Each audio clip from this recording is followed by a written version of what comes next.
I thought it might be interesting to explore various topics with a group of women. I'd never really done anything like that before. Also, I was at a bit of a crossroads in my life because I just started my business and needed to explore different areas of myself.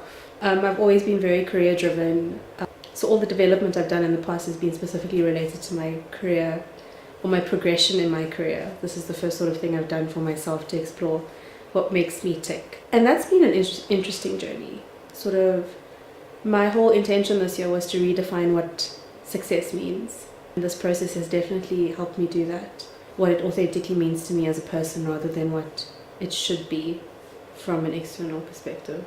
It means leading a more authentic life and raising my kids to be authentic individuals, not chasing anything. Because I think for the better part of my career I was always chasing some fantastical notion of what everybody else expected me to be. And I was never really happy. And I think for the first time in my life I'm actually comfortable and happy.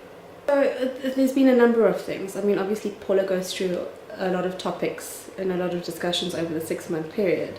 But for me, what was really important or life-changing was the introspection.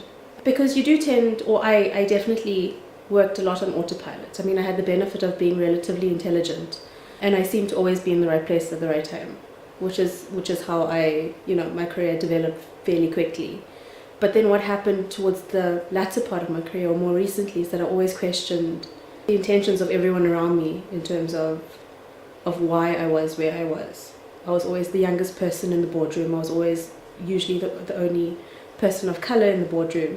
More likely than not, usually the only woman in the boardroom as well. So the combination of the three sort of historically disadvantaged notions made me question my being where I was. Was it affirmative action or was it because I deserved to be there? So the process with Paula helped me take a step back, look inside. I can honestly say that I think in most instances I deserved to be where I was because I worked really, really hard. But the drive behind working really hard was very unauthentic. It was because I always felt I needed to prove something to some mysterious external figure, but I didn't need to.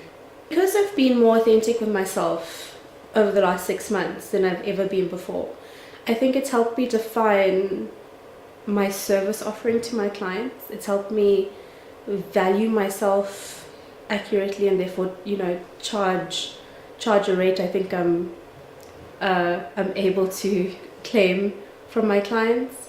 It's also helped me have courageous conversations with people.